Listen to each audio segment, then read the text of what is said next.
Hi Crystal, it's Kelly. I wanted to thank you for your response to my video. You've brought up some really interesting points.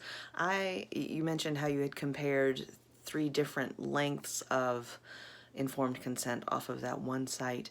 I had looked at a couple of other informed consent forms as well because I wanted to kind of get a feel for what was the norm versus what was unique. And I found that most of them were longer in length, but I did come across one that was only 2 pages, and I agree with you. It does leave some room for questions.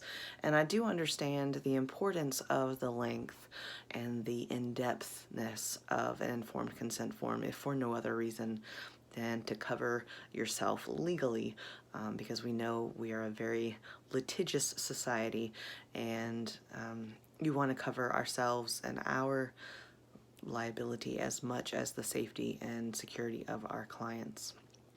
Now, I did think it was interesting, just a thought that popped into my mind, is why the informed consent is not a more standardized form, like why it's not federally regulated, that what must be included. Now I know the states do say what should be included and what needs to be included, but I was surprised that it's not a more regulated thing across the board federally, on a federal level.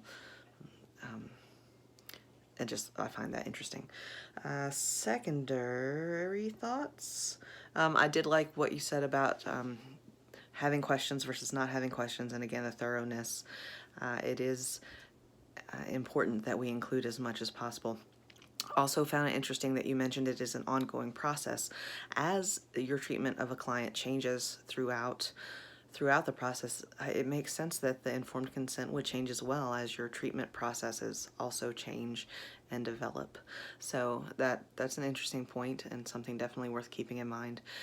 Also, how you mentioned sometimes having the ability to read the informed consent prior to your first encounter, and you can hit on the highlights, but it doesn't have to be such an involved conversation in the actual first encounter with the client. Now, I think it's very much something you would need to play by ear, make it a client-based decision as to how involved you get with that process.